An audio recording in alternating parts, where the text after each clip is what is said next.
thrilled to have the decade marker be a San Francisco filmmaker, Nick Dorsky, who's here tonight.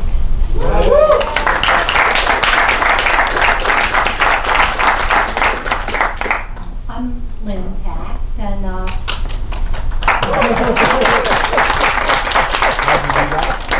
this is something I've just gotten the habit of doing and I can't stop. So I'm going to read to you, I'm sorry, it's my introduction, but I didn't want to forget any names, and you know how that is, so here I go. Nick Dorsky comes to us after a decade of talks and screenings by, in alphabetical order, not the order of events, Peggy Yowish, Craig Baldwin, Bradley Arrows, Ernie Geer, Barbara Hammer, Ken Jacobs, Jonas Mekas, Carolee Schneemann, and Emem Sarah. In this series, artists have explored their own process, their own investigation of the shift from discouragement to realization, the why and the how that allows them to continue. My intention has always been to ask each artist to lay bare their challenges rather than their successes, to examine the gnawing, ecstatic reality of the work of making art. I remember Barbara Hammer, and she was the first, coming to her lecture 10 years ago, fresh from a round of chemotherapy. With little hair on her head, of course, she draped the wall of a lecture hall at NYU with a paper film, and then she walked around with an extremely heavy pageant projector and projected on every wall of the room and then on our skin. So it was really an expanded cinema lecture. I remember Craig Baldwin's lecture on cinema povera and his uncomfortability with actually talking about himself. I had to push him. Come on, people want to hear about you. They don't want to hear about everybody else. Then Bradley Arrows brought in a chorus of poets and performers to accompany him as he stood in the back of the room and spoke in the darkness. Carolee Schneemann gave a lecture that was both introspective and hilarious. Just minutes after, some of you might remember this, she tripped on a stair and broke her hip. But she wouldn't let us stop. We didn't know she'd broken her hip, but we could tell something really bad had happened. Not only did she want to do the whole lecture, she wanted to go out for a party and dinner afterwards, and instead she went to the ER. But she made it through. Yep. Then Emem Sarah gave a wonderful lecture that included her own feminist journey, exploring her embrace of the erotic image. Jonas Mekas stood in front of us for 3 hours.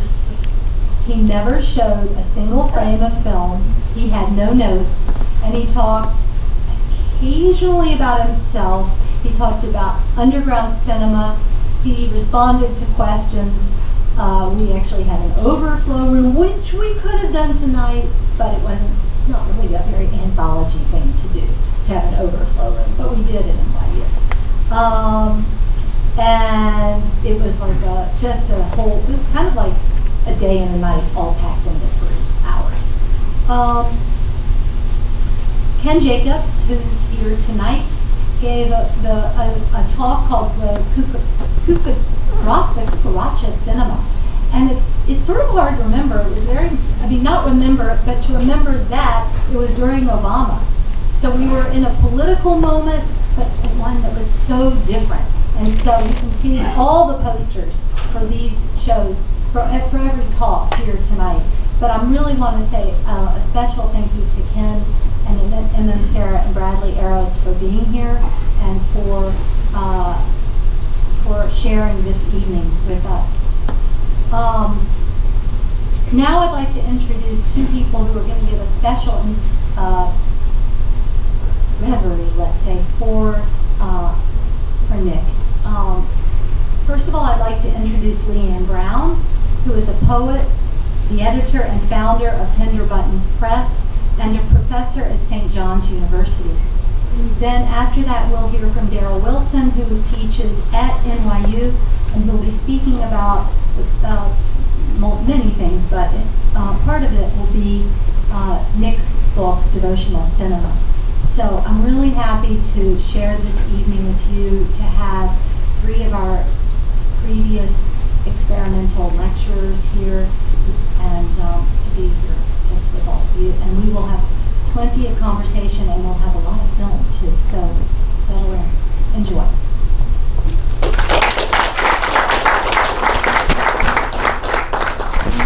Welcome, everybody. Happy birthday. Thank you.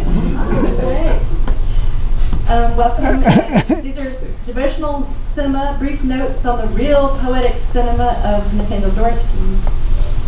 As a poet, I often think of Nathaniel Dorsky as my personal muse, as I'm sure many people in this room do too, or very soon. Through the years, a phone call can turn into a poetry note-taking session for me. I'll begin and end this brief intro with a tiny excerpt from one of my own poems, which collage words of Nick's practice and his presence. Kodachrome green, framing on. I love standing in the sunlight with my Bolex. I've learned how not to make the birds flutter. I've learned how to become invisible. Nick Dorsky has a complex relationship with the kind of language that is made of letters and sounds and words, the very material, the only material that poets use to make their work. Because of how he has worked through this struggle, he is one of the most articulate and clear and sensitive people I know about language. He's often talking with poets, including Anne Waldman and different people in the community, about the titles for his films. One of my favorite stories is when I was here, he's always debating, what the next title should be. I said, let's just make a list of all your shots and the names you give all your shots, and cut them up in a bowl and start drawing them out. We had a lot of fun doing that. We got the word tilt heaven, which I stole for a poem of mine. But like tilt. His work itself is poetic, touches the real essence of the word, the root of the word poesis, to make. He is making a new language, a visual language in film that unfolds like a poem. Much has been written about the term poetic or lyrical filmmaking, and not enough maybe about the parallel between New American poetry and New American cinema, which both innovate in relation to, out of, and in opposition to other avant-garde traditions. Nick is to me the ultimate in poetic filmmaking, in that instead of just making a poetic, present, non-narrative structured film, he looks to the tools and gifts of actual poems to find his way of working. His practice of what he terms polyvalent montage arises from the traditional Japanese ringa, which are non-narrative linked forms, a form where each stanza is linked to the next by a spark or a cut of energy, linked by a color or a progression of motion. He finds ways to work with his direct experience with perception, learning to be invisible, to let experience unfold as material for these unfolding shots, which function as moving stanzas of light. So many people have written so well about Nick's work, and more will come, I'm sure. As a poet, I feel like a transparent eyeball or eardrum, only wanting to absorb and take notes. I often return to his own words and to notes from post-film discussions. Devotional Cinema, a slim monograph, is his masterwork manifesto of personal practice and poetic potential of cinema itself. Clearly laying out in language his view, with the help of Nick Hoff, his dear friend and poet and translator, who wanted to help him transpose the spoken text of the talk into something more appropriate for the page. Devotional Cinema combines close readings of pivotal films such as Ozu, Godard, Dreyer, and others with meditations on film's very nature as a powerful time-based art of vision and language unto itself.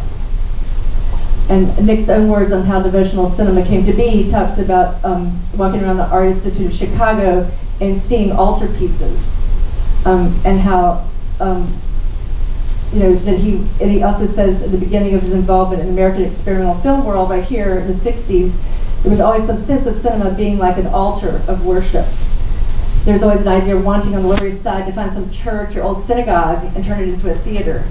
So here we all are in the den of Maya Deren, made into an Asclepion for healing and art. As he said in the invite tonight, he wanted us to feel like we're in his living room. So, in Nick's editing and screening space in his basement in San Francisco, which we should imagine you're in, there's a simple blank screen on the wall with an altar underneath the screen with small bowls of, alluding to the Tibetan Buddhist practice of holding the five senses. Thank you, Nick, for bringing your films to us tonight in this Asclepion of healing practices of healing art and restful, closed and open eye vision, awake and asleep. Thank you for transmuting our way of seeing the world, its textures and light, letting vision and texture and perception unfold. Thank you for the sheer bliss of Kodachrome green framing on. Thank you for this field guide on how to be invisible. Thank you for showing us how to read the Sanskrit of the grain of film enmeshed with the grain of sand. Thank you for ways to more fully appreciate the pre-film, the inner film, and the post-film experience. Thank you for showing us how to see shots and cuts like line breaks of a poem. Thank you for this definition of devotion. Devotion is not an idea or a sentiment. It is born out of the vastness and depth of our view. Out of darkness behind all light, this vastness abides in nowness. It reveals our world. It is accurate and humbling, and yet, for all its pervasiveness, it is not solid. Thank you for your gift of speaking spontaneously and thoughtfully about your art. And Nick says, please feel free to ask questions. So here's the last stanza of my other poem. Quote, night and day, music plays. Whenever we listen to each other's outlines or stay still, I know you will always say something surprising. Thanks.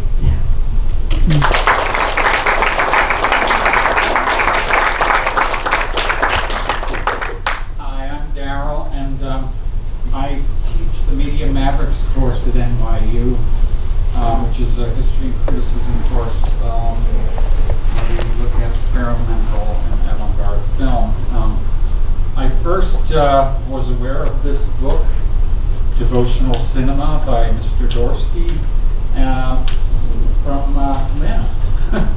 She let me have a copy of it, and I opened it up and I saw a quote from Georges Bernanos' The Diary of a Country Priest, and as soon as I read, what does it matter, all is grace, I was like, okay, I'm hooked, I'm going to read this. So I'm going to just read a couple of, an opening and a closing in Mr. Nathaniel Dorsky's own words. I'm reading them. Religion and cinema is a subject that I have spent my life thinking about. Their relationship, not where religion is the subject of a film, but where film is the spirit or experience of religion. When I first encountered avant-garde films in the early 1960s, the works I found most interesting were those that were discovering a language unique to film, a language where film itself became the place of experience and at the same time was an evocation of something meaningfully human. It is the opening or the interruption that allows us to experience what is hidden. When film does this, it subverts our absorption into the temporal and reveals the depths of our own reality. It opens us to a fuller sense of ourselves and our world. It is alive as a devotional form. And finally, the last two paragraphs of this beautiful little book. And I repeat, devotion is not an idea or a sentiment.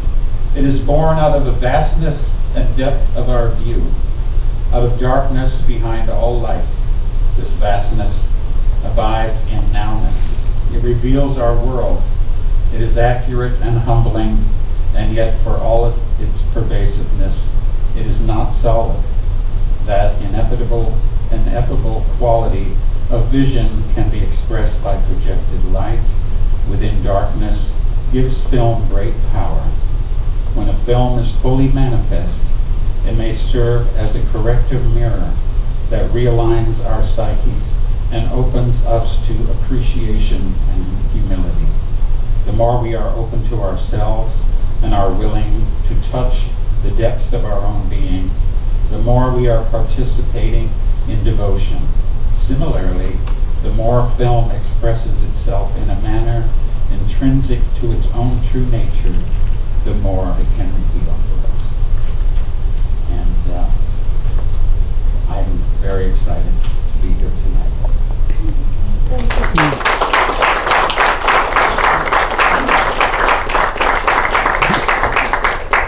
Before I bring Nathaniel Dorsky down, I just wanted to make a couple of announcements.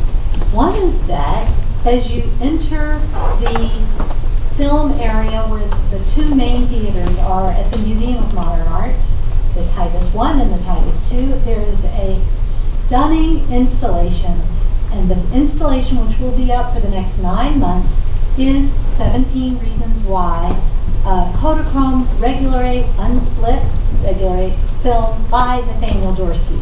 So if you have friends who weren't here tonight and happen to be going to the museum over the next few months, they will see his work. Also, I wanted to tell you that a show of 5 of Nick's films will be at the Museum of Modern Art on October 25th at 4:30 and October 29th at 7 p.m. He will not be there, but the films will be there. And tomorrow night and here at Anthology and Sunday night both at 7:30 p.m. Nick will be showing other programs, not the experimental lecture, but other programs of his films. Tomorrow night, I believe, is already sold out, but there may be a few tickets left for Sunday. And the last thing I wanted to say is that I would like to dedicate this evening to Barbara Hammer, Carolee Schneemann, and Jonas Meekus.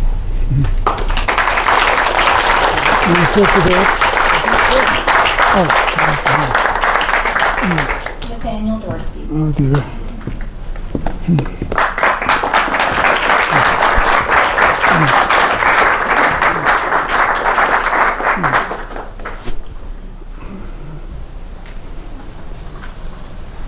Well, I don't have much to add to that. Or anything I would add would be make it less. The spirit of tonight's program, by the way, I should explain, some people are wondering why it's in the small theater, not a larger theater because of the crowd. It's the projection here. The projection in this theater is the Eastman 25 projector, which is a projector basically built and created by a fellow, believe it or not, his name is James Bond. And he's one of the great projection engineers around the world at this point. And because I'm going to be showing some Kodachrome original, which no one has ever, it had to be with these projectors, which had already been tested privately with the cement splices and so forth.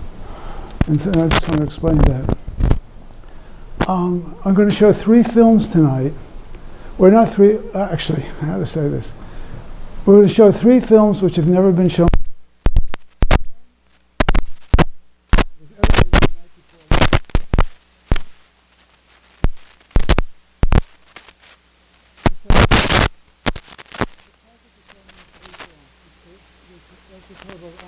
Almost 81 minutes of film in 3 different sections. And also there's this project of this is an NYU lecture. And as you heard, there are many great lectures preceding this one. So this may be memorable in a totally different way. You know, I'll do my best. I was trying to record this lecture, and I ended up making a film instead. Instead of sitting, I'd go out and say, oh, we're going to talk about it. And then in the which after a sense of fog,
Marty Scorsese.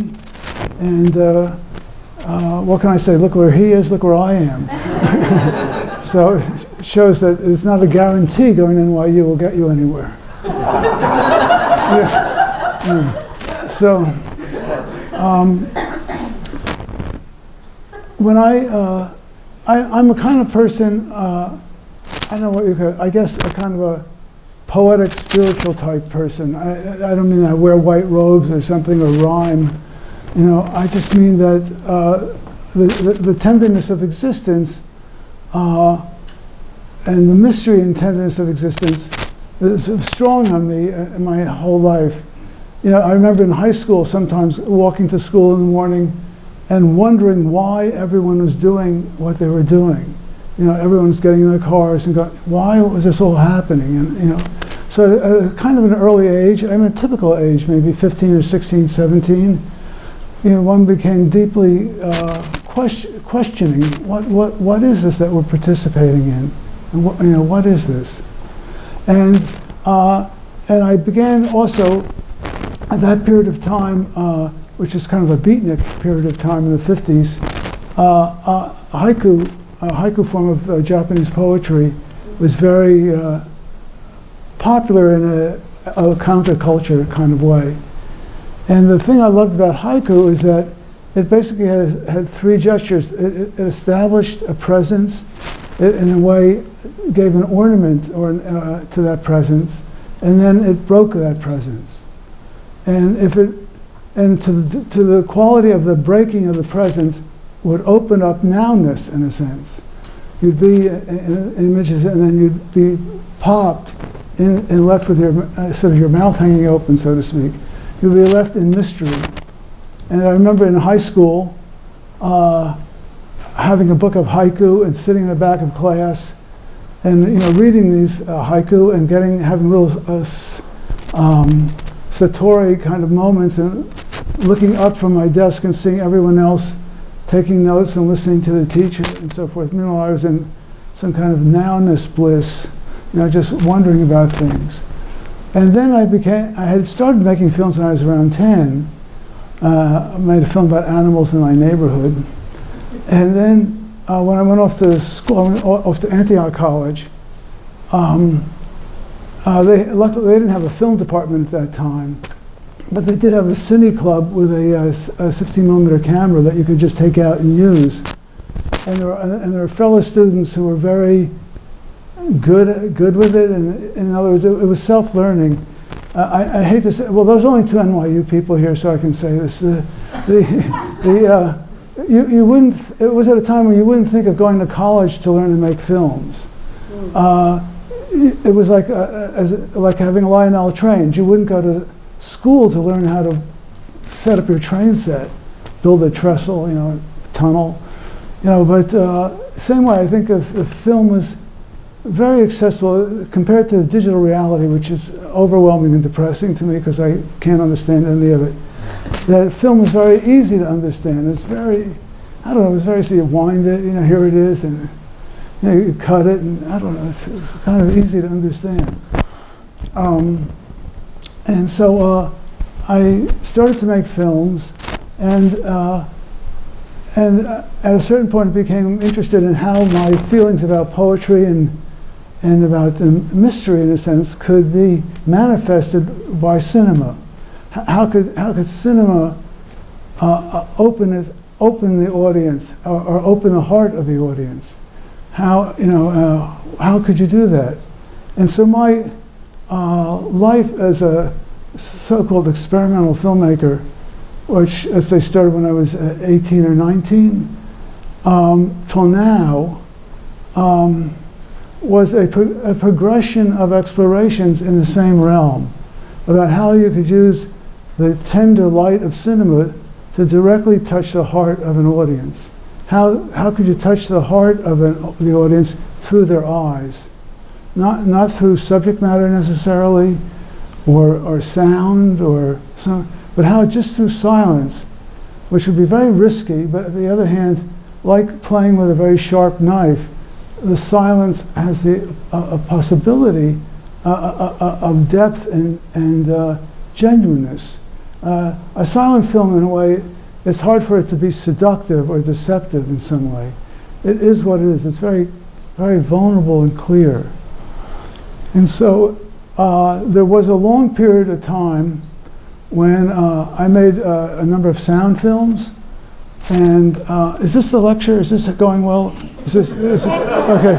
Right. So I made a number of sound films, which were about my hometown and so forth. And then the friends who I hung out with at that time, the other filmmaker friends, were all in our early 20s or late teens. We were very, of course, impressed by Stan Brakhage, who was already had done amazing. By the time he was 26 or 7, had proved himself a miracle person, and was very inspiring to us. Now, what am I going to say? I was going to say,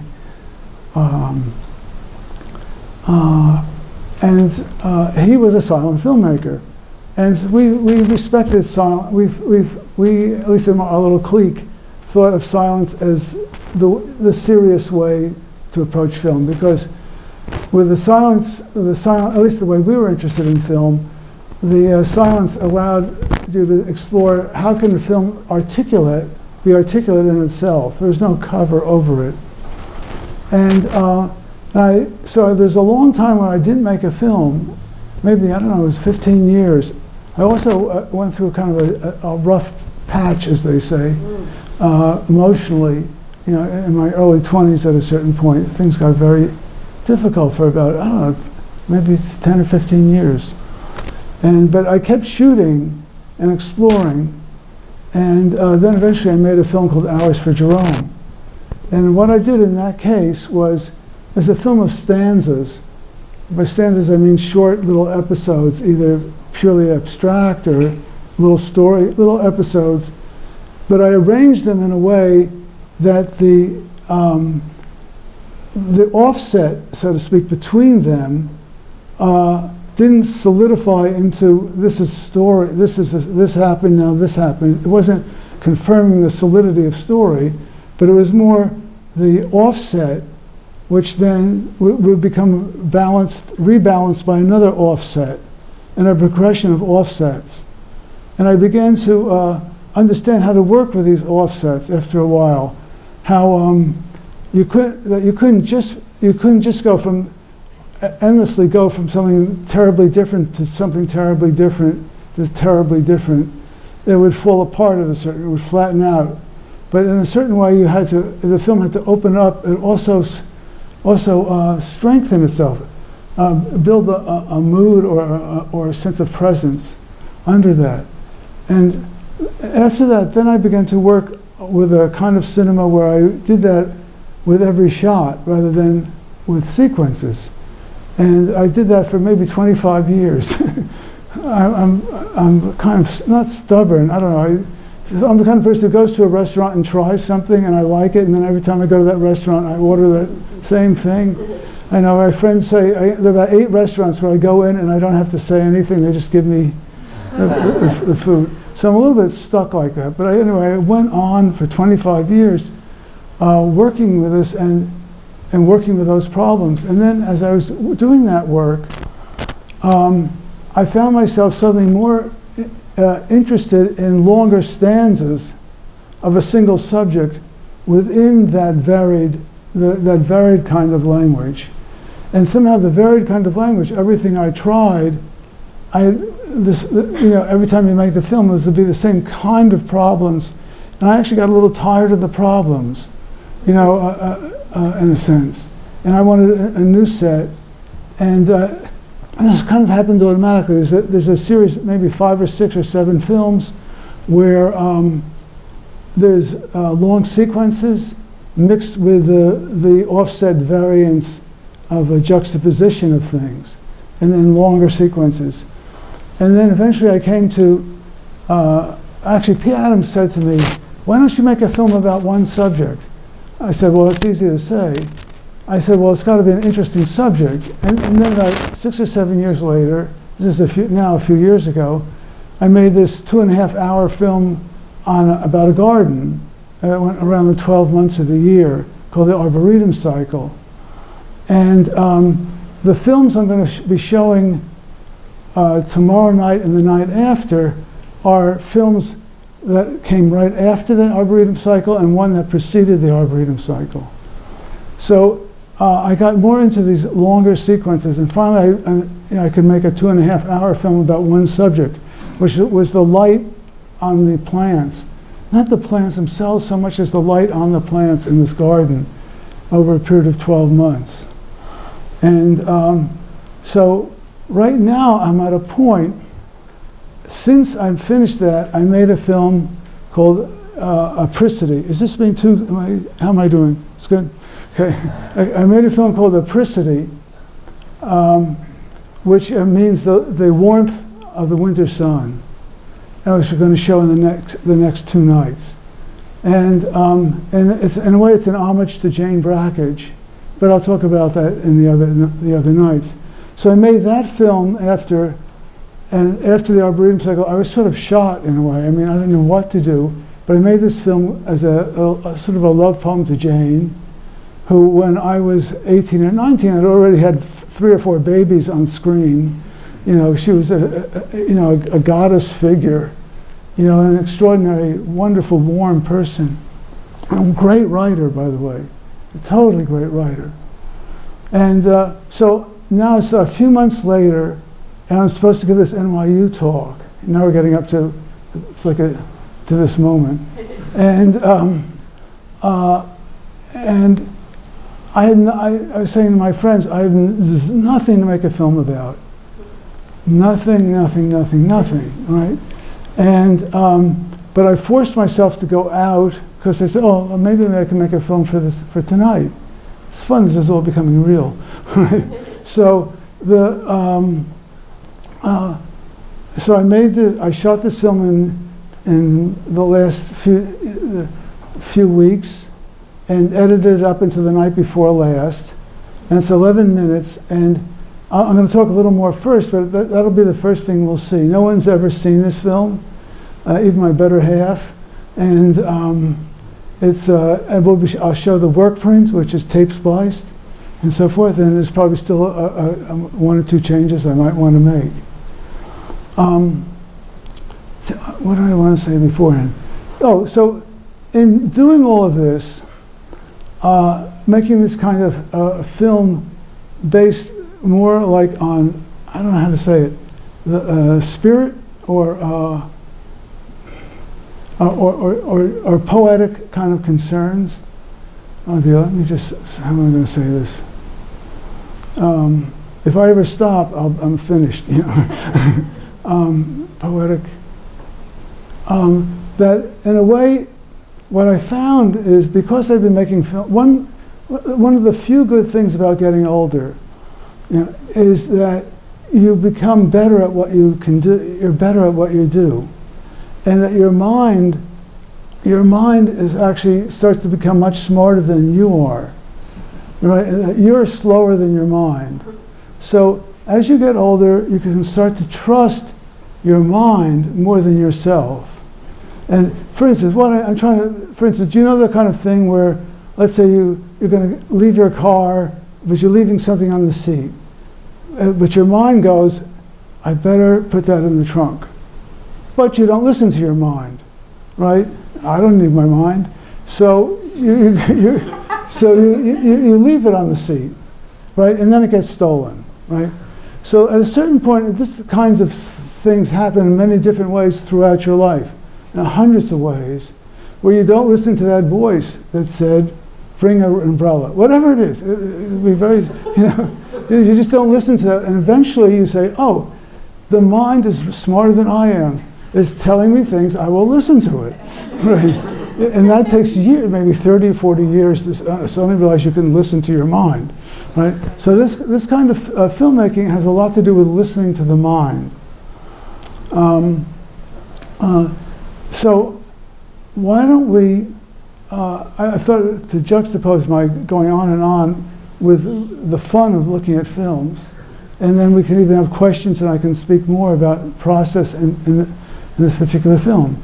But for instance, the one we're going to show, right now it's just called interlude because I had some titles around I hadn't used.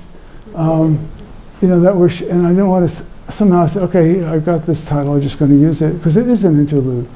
It's 11 minutes, which is the shortest film I think I've made since I was about 12, And,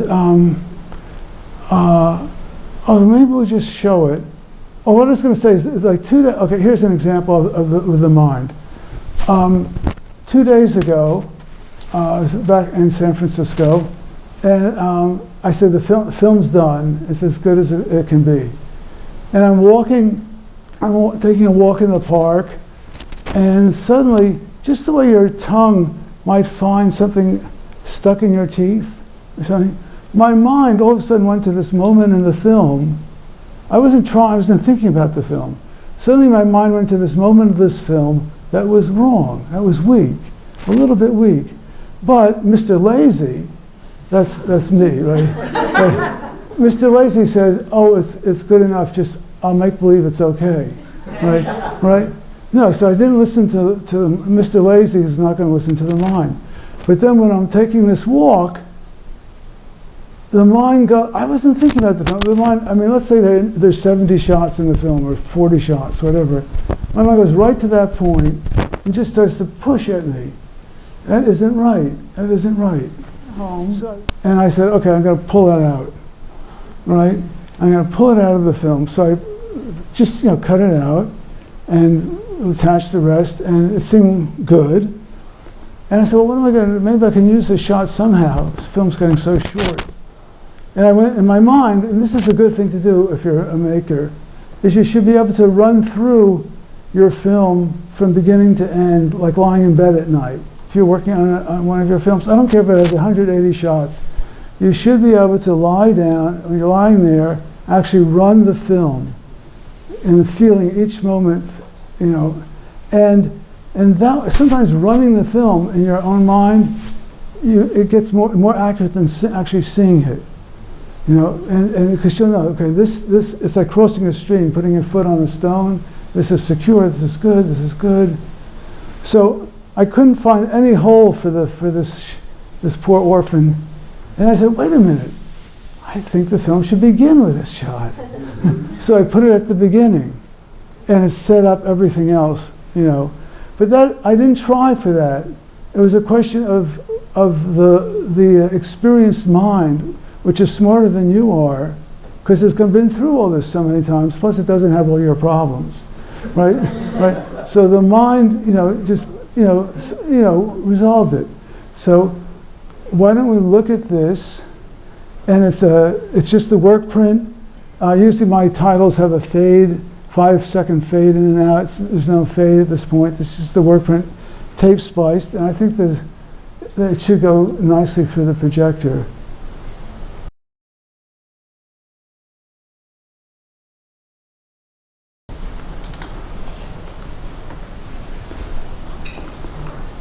At a certain point in my filmmaking, my films became more and more something to look at, for the eye. And I found that I felt I could release the audience from its narrative binding by bringing the eye to supremacy, in a sense. I try to examine very carefully what it feels like when I'm a narrative reality. What I feel like in narrative reality, when I'm part of a narrative. And that usually has to do with survival in some sense. Not either extreme or very subtle, but you're in survival mode. And that's what the narrative has to do with survival. So could the possibility of creating a cinema where the audience is participating through the eye, through vision, and therefore freeing themselves from the sense of being narrative. And starting about 3 or 4 years ago, I began more and more to work with the aperture of the camera, with the Bolex. and using the camera more as a musical instrument than a recording device. And that's because maybe I had recorded as much as I wanted to record, and the world is so full of images, and it became more of a desire to have film itself filled with life. Have the film itself be full of life. So maybe I'll ask for one or two questions just to stimulate me, and then I'll go on to explain the huge part. This was the world premiere, by the way.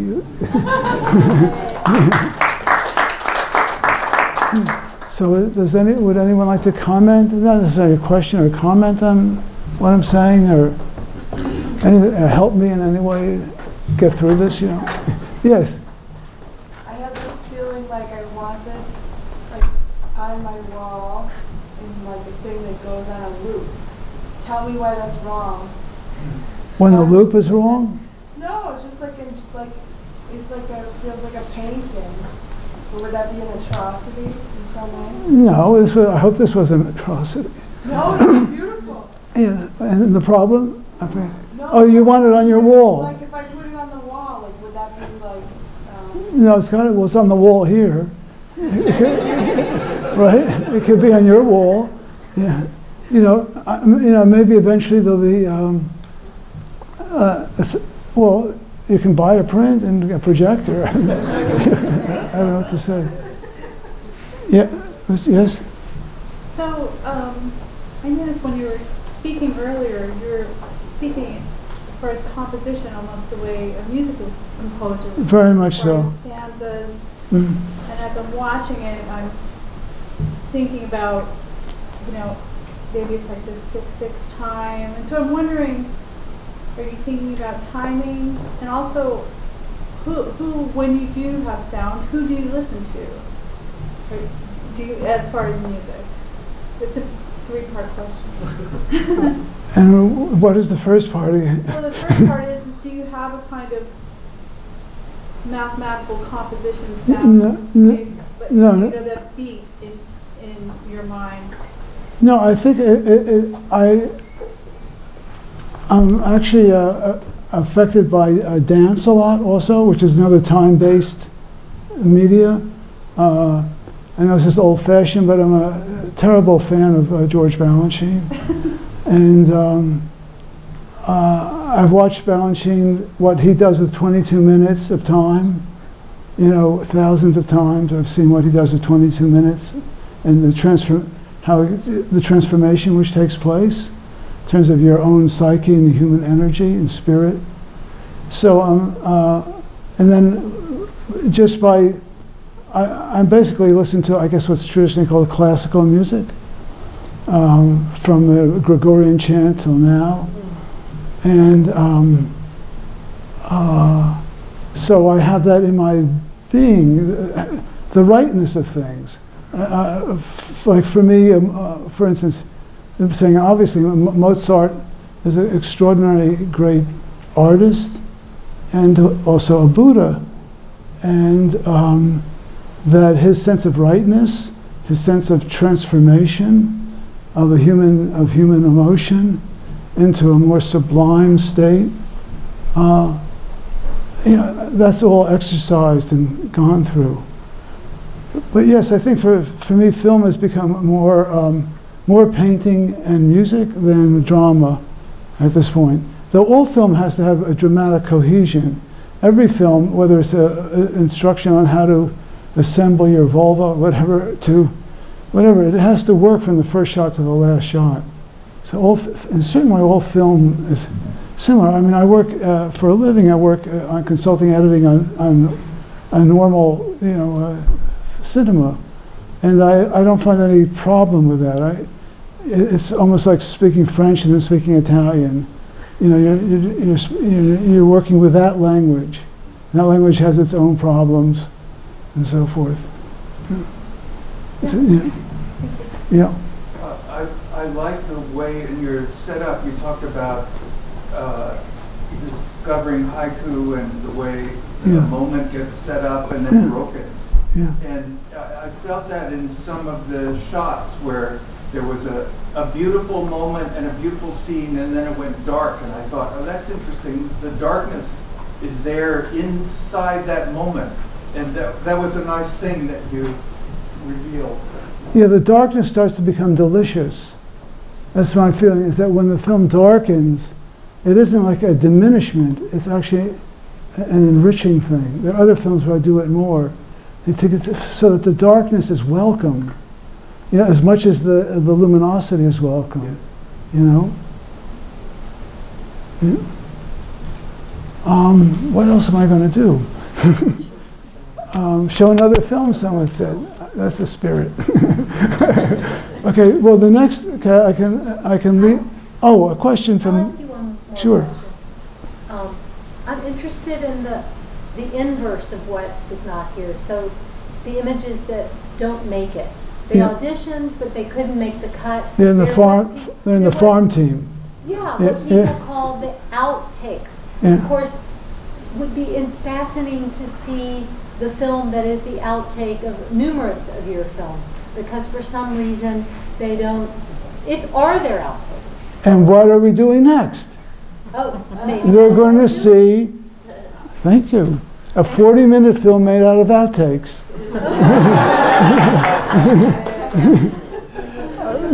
I did not know. Really? See, you listen to your mind.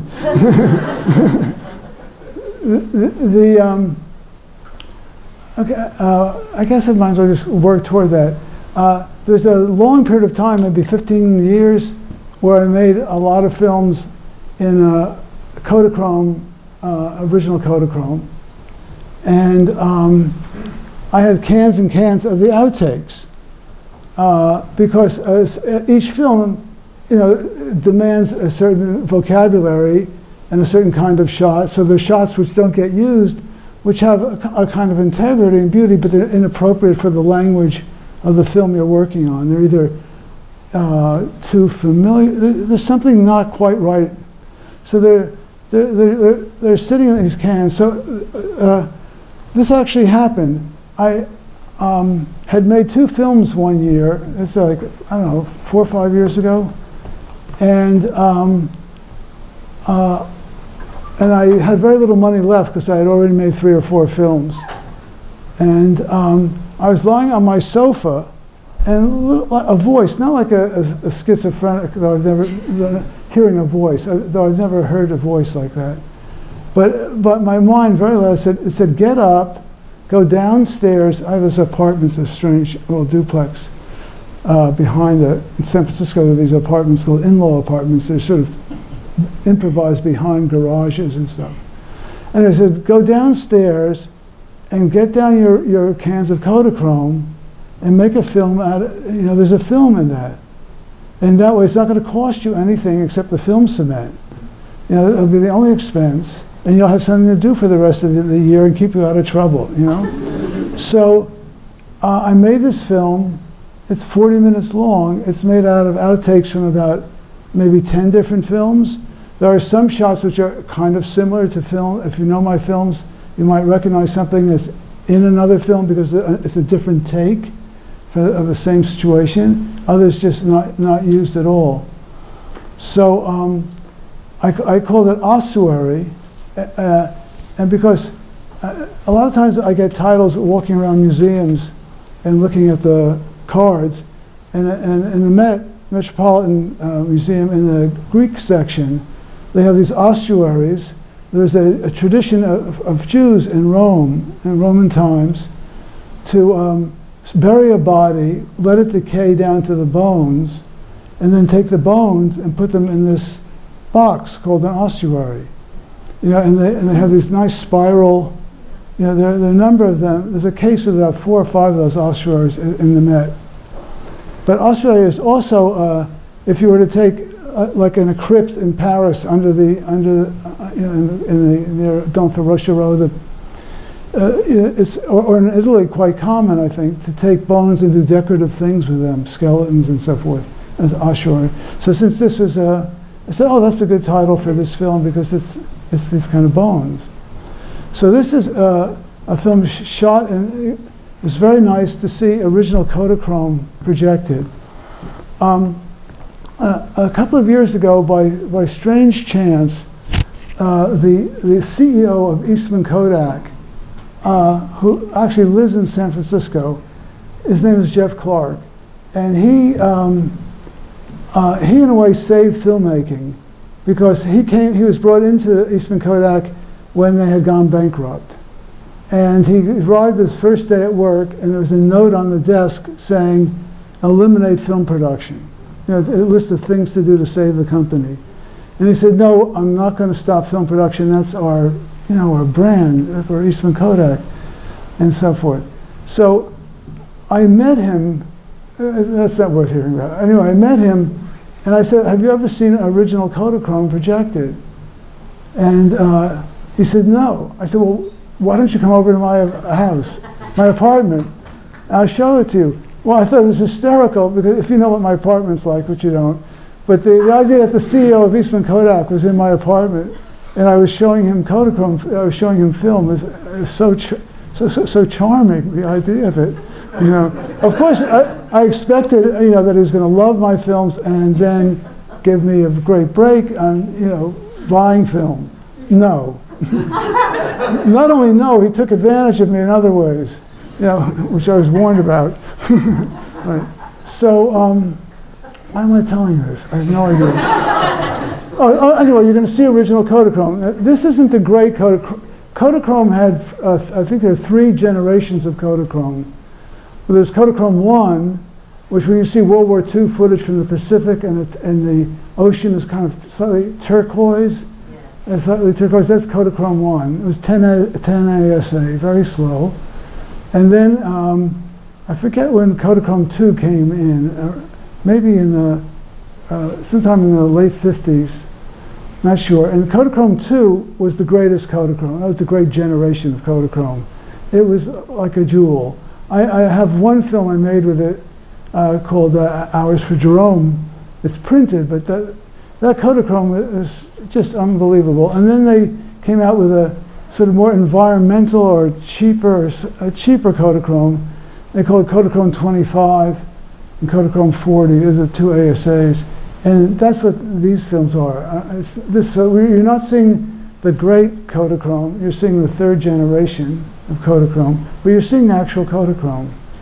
And it's cement spliced. And so the challenge for me was, what kind of form could come out of all these outtakes, all this kind of random stuff? How could I get them to, how could I get an articulation going? Because I also knew that the polyvalent, which maybe Leanne mentioned, the kind of open montage form, I found was great for about 20, 25 minutes of time. That form, that's how long those kinds of films really held. And this one goes on for 40 minutes. And I think it may, let's look at it before I destroy it with my intro. Okay.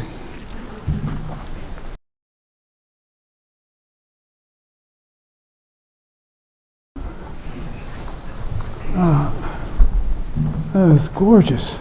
I've only seen that film a few times. Kodachrome, it's heartbreaking that it's part of the past. It's such an enriching thing. And of course, to see it as a camera original,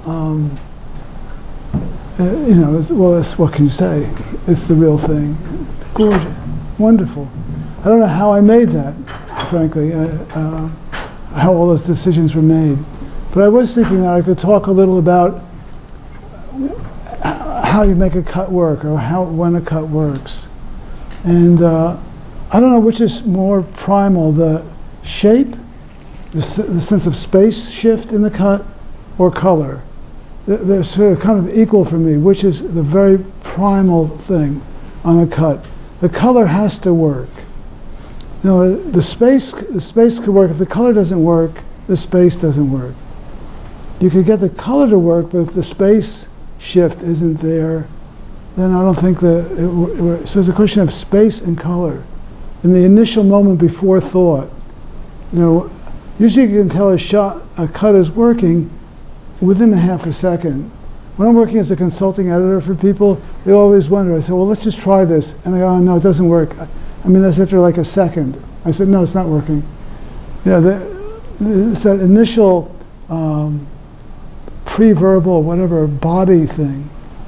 And I think so a lot of the progressions have to do with body. But how I got that, obviously it starts in the winter, and does it start?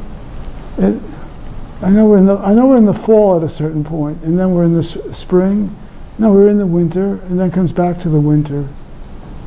I mean, that's a kind of a general sense of organization.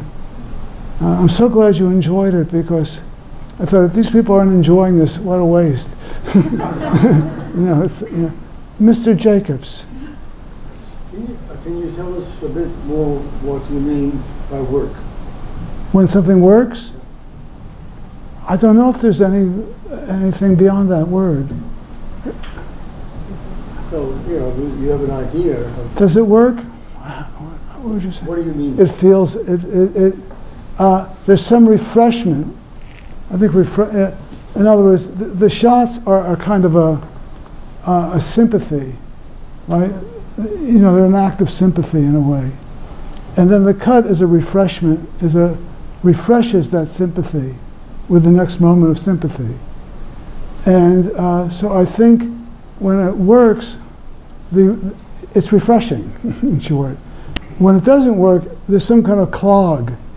There's something clogs in the energy. Either there's too much meaning, which is dull. Meaning can be quite dull, or meaning can be quite meaningless, really. And is that getting closer? Yes, that's very good. Yeah. So I see these things as, sensibility at work. And, miracles of sensibility. Yeah. One movie follows another. They touch each other, they attach each other to each other. You said the movies or the shots? Each film. Each shot. It's like a movie. Mm-hmm. Another movie comes on, another movie. And they touch each other. They set each other off. Mm-hmm. You enjoyed it a little? I enjoyed it very much. Oh, that's wonderful to hear. Seriously. Yeah. I know you're a tough critic. These shots are genius, and you are immortal, and you're put in the position of explaining genius. You're not up to it. Even when you listen to your mind, as you say, you're not up to explaining genius. Yeah. Well, now I'm pink, turning pink. Yeah. Well, thank you, really, Ken, because I know you've been rather tough on me. I really appreciate it. I appreciate you. Yeah. One thing you said before about the images of trees, let's say in the Arboretum cycle, the film not being about trees, but being about light, or being about the light bouncing off the subject or something like that. But it seemed to me, this one in particular, there's one moment in the film where you're seeing through this yellow fish, and the light is making it somewhat translucent, and it seemed like once Wouldn't you like to look like that? What's that? Wouldn't you like to look like that? No. No? One of the things that Okay, I'm sorry. One thing that was striking about that was that I started seeing everything in that way, that so many things that are reflections or that are interceding in between the subject and the camera, like these grids or fences and things like that, become in some ways part of the imaging device, right? They become part of the camera. And I think that's maybe why the subject is both the subject and not the subject at the same time. I was wondering if you had a response to that. I don't quite understand your question. I know that when we're talking about the very primordial thing of the color and space shift and refreshment, right? But also meaning, there has to be just enough meaning, but not too much meaning. If there's too much meaning, then it's it's school. How do I say? There's too much meaning. Then it takes you away from the primary.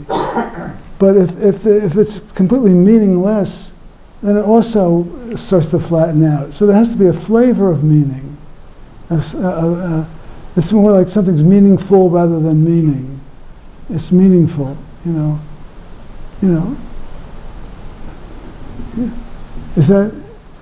I think that's sort of dancing around it. No, well, tell me then, have me explain it more. Well, what I was thinking was, for example, there's a shot of some wet surface that is reflecting some images around it, right?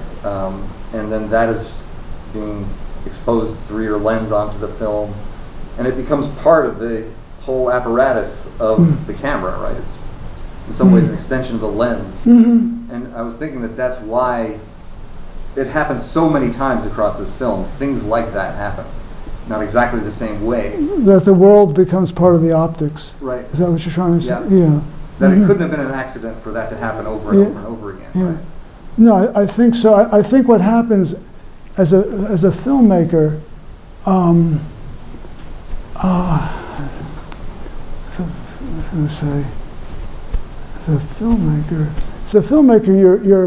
your obligation is to translate the world onto the screen. There has to be some kind of transformation. In other words, you can't if you go out and just take pictures of things and then put them on the screen, it's less than the things you saw, right? So you have to find a way to make the screen as alive as your primary experience in the world. So I think it has to do with that. How can the world help? How can you use the world to make the screen as alive as the world? Yes? I was just wondering if you have gotten any reactions from viewers of your film who are deaf. And I wonder if they are very different from viewers who are with hearing. Because sometimes I see beautiful scenes in your film, but I can't help but conjure the sound they will make, like the flocks of the seagulls or the heavy rain. And I wonder if for a deaf viewer of your film, do they have a drastically different experience? I have no way to answer that. I mean, I have not had the experience of someone who is deaf commenting on the films. I think the job, when you're making a silent film, you can't just make a film that doesn't have sound. It's a little flat. Somehow the silence has to be palpable. The silence, the shots have to be in such a way that the silence is palpable, so you're gratified. It would be like hearing music in a restaurant. The biggest nightmare, right? Or one of the three big modern nightmares is music in restaurants. So just to have a sound, anyway, that's What's the third nightmare? the third worst thing. The third nightmare. The third. What was the first? Well, leaf blowers. You know the second. What? Republicans? Yeah. But we might be offending someone in the audience. No, they're not here. Yeah. Well, I don't want to go there. I don't want to. We all know what's happening, and we don't have to think about it every moment. Yeah. I like the people in this film, and they're different. Some of them seem like people you didn't really know before you shot, like chess players or people at a party, and some are people it seems like you know, and you say, let's do this. And I wonder, could you say something about how you relate to those people or talk to those people so you can film them, get those images? Well, the reason there's so many damn trees in my film is I'm a little shy. Yeah.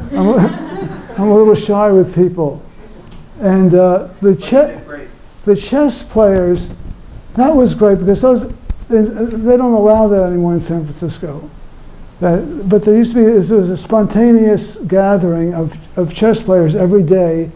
Somehow this van pulled up and they unloaded all these, bridge table, in a long line, and it was very much of a street scene. The people playing, and then everyone was playing for small amounts of money and so forth, and because they were playing, it was reasonable that I was shooting them.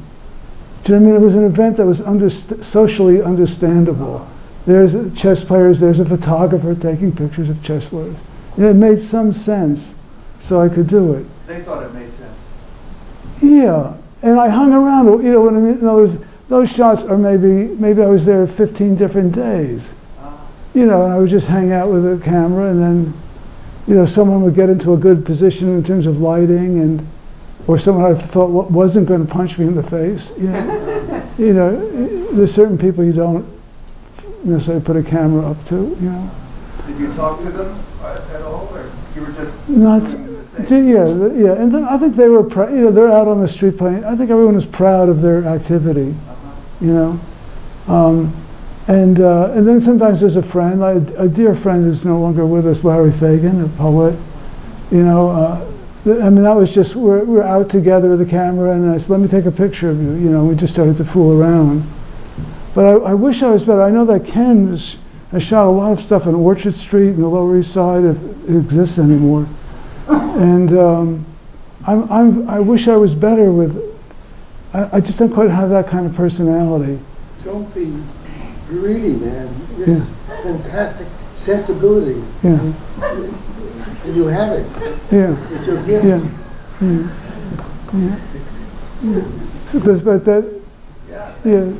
So I wish there were more situations where I could shoot people. Like there's a parade. I guess it was a gay parade, and there's about 6 shots. You can tell at one point you see one of the rainbow flag go by. But that was also, that's understandable. You're at a parade, no one thinks it's odd you have a camera, because it's a parade. So that was like a very good chance to, anyway, but I'm a little shy the other way. It was nice. It was nice at the party because you came up close to some people and. Yeah, that was a wedding.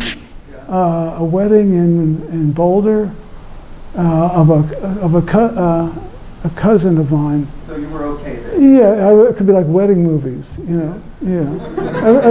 Everyone understood socially what was going on. It wasn't a weirdo with a wind-up machine from another age, pointing at it. That's another thing. At this point, when I was young, if you, Abby probably knows, when you put a Bolex up to it, people thought you were the FBI or something. No, really, they said, oh, you're the FBI, Now it's just considered a toy, a wind-up toy. People don't take it seriously as something frightening. So in a way, the Bolex, is, I don't know, it softens things a little. Everyone's charmed by it, especially kids who've never seen a mechanical thing, I'm just curious if you could talk a little bit about that process after you took the cans of the outtakes down. Yeah. Did you just watch everything straight through? Were you making notes? Like, what was your process in between? As I remember, I sometimes I don't have a very good. I got a little, not to be fancy like Stan. I don't mean trance-like, but you do get into a space where you don't quite. I have no memory of how I edited this film, for instance. But I know it's. I can't help it.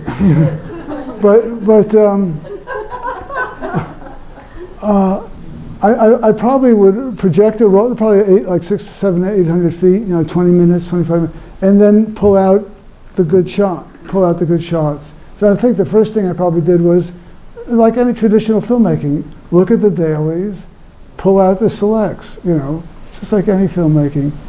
And then from that, I don't know how I think I probably noticed there were seasons. So I said, okay, well, there could be, now I'm speculating, I don't remember. But, there's a seasonal sense of, let's start here. Well, let's start with that well, looks like the moon is actually the sun.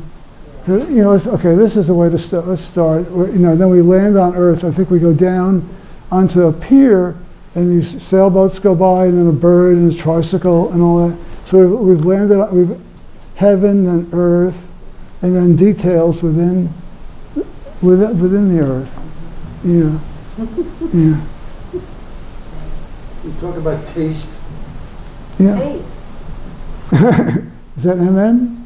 Are you MM? Yeah. Yeah. Taste. I can tell you a funny story about M&Ms, by the way. Oh. But and taste. But okay, but you mean, does someone have good taste? You mean? Yeah, I think. How do you get good taste? I think it's by witnessing other examples of good taste. No, I'm trying to think myself.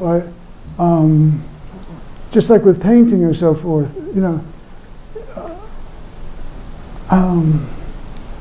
well, here's a thing about taste. I don't know how to say this. You have, it has to do about lying to yourself. Okay. I only know myself, so I know that I work hard. I love making films. I've been making films since I was a kid. I found something that I loved to do when I was a kid, and I still love to do it. So I've been doing it, right? Now,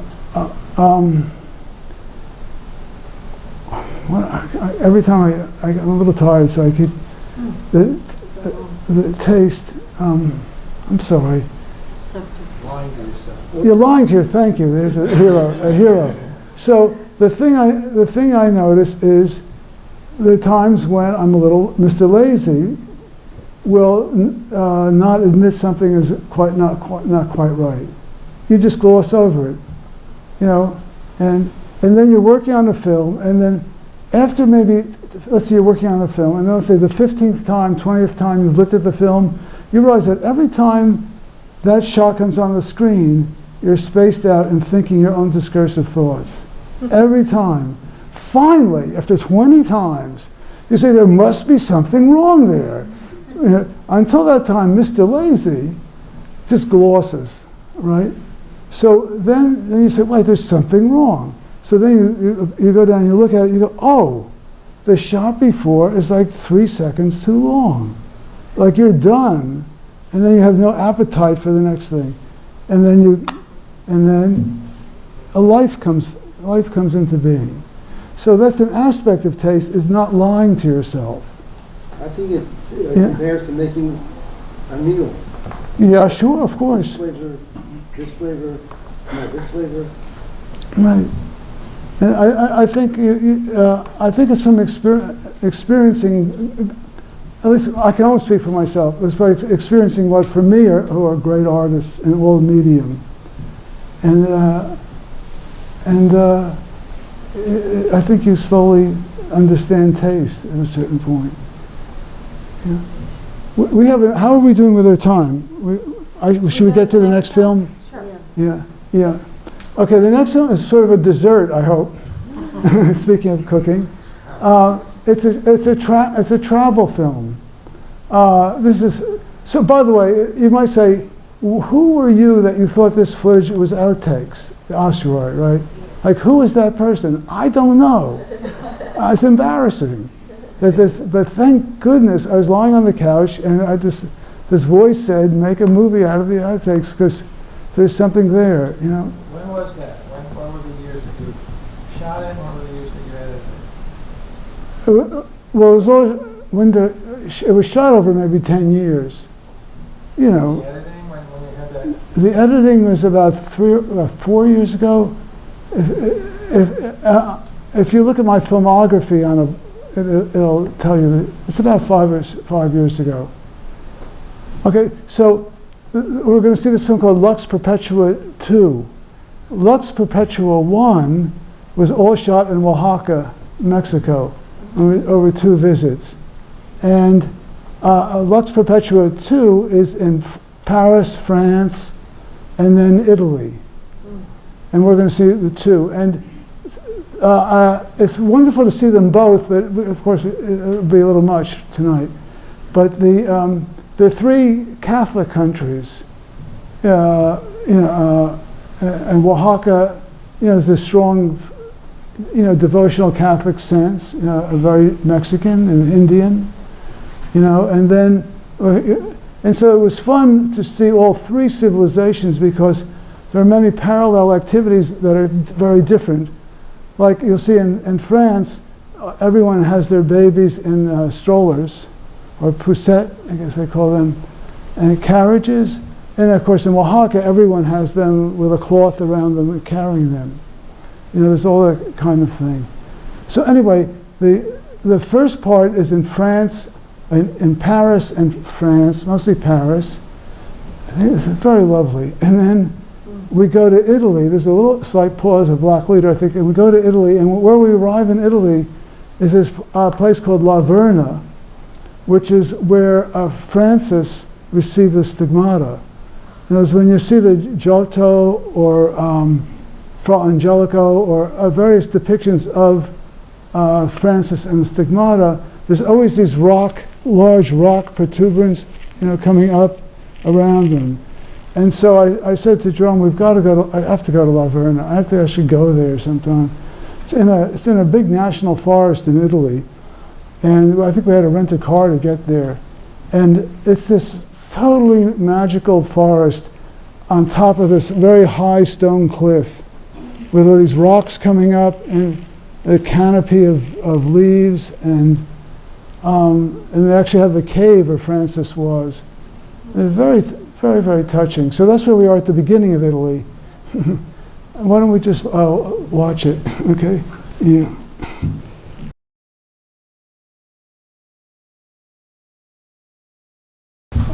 Well, thank you. Things like that travel footage is normally something I'd only show to some friends in an apartment. But what do we do? Are we done? What do we do? Could I ask one question? Oh, We'll have a couple more, and then we'll wrap it up. Okay. I have an epistemological question, because you brought up the issue of meaning earlier. Whether you look in your work, whether you're looking for the meaningful images or meaning to come from the images. So what I was wondering about with this body of work was your relationship to the meaning of beauty.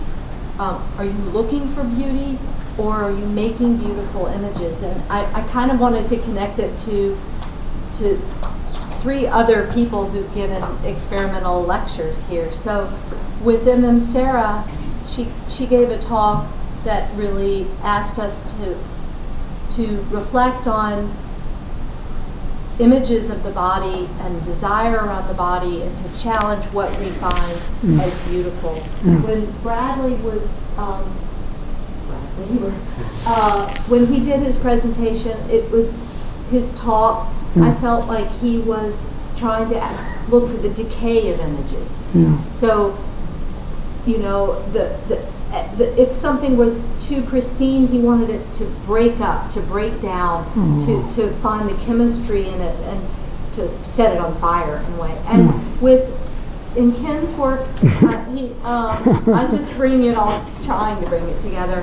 He called it the cucaracha of cinema. So I'm thinking about the kind of down and dirty. What is it that we see that we don't want to see?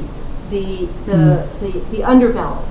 So, what in your work? How I'll go back to the question, which was around the intention of beauty in the image. And all the films we saw tonight. Well, Yeah. Yeah. To be beautiful.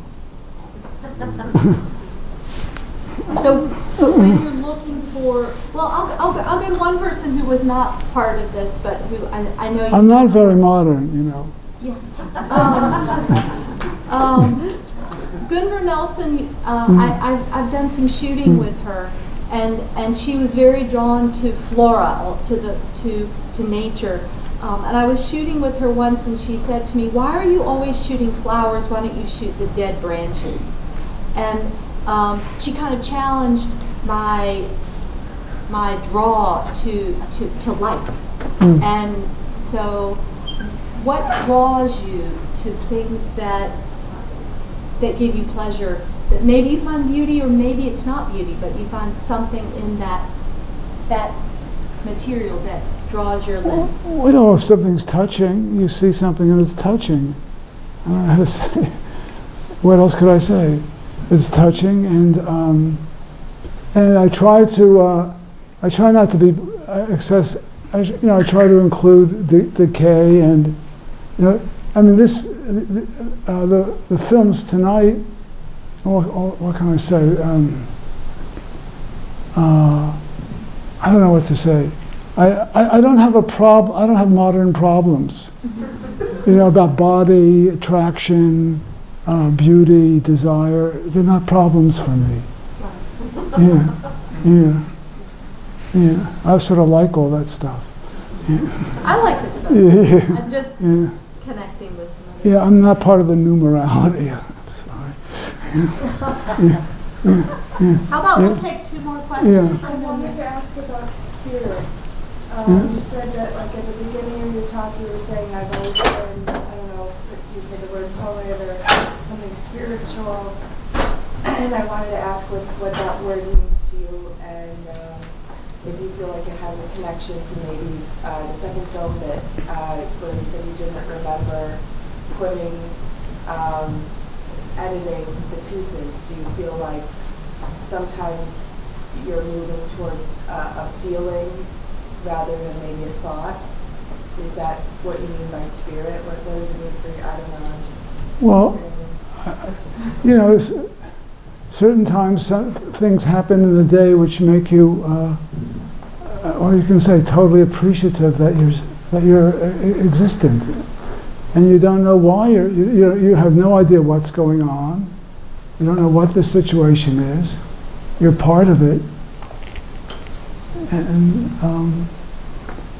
And certain things are nice pointers to that.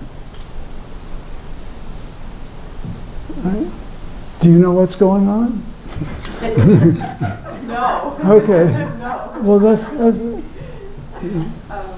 Well, all we can do is participate in it somehow. It's very mysterious. That's what I mean. Well, I'll just thank all of you for coming. Yeah. I'll thank NYU for supporting us, even off the campus. Yeah. Tomorrow night, Nick will be here, and on Sunday, and then you can see more of his work at the Museum of Modern Art on the 25th and the 27th. But he won't be there. And I really wanted to thank They're cheap. Daryl Wilson. Daryl Wilson from NYU, and a great experimental filmmaker, and Lynne Brown, a wonderful poet and filmmaker, for helping me to introduce Nick. And thank you. He came thousands of miles for this, so thank you.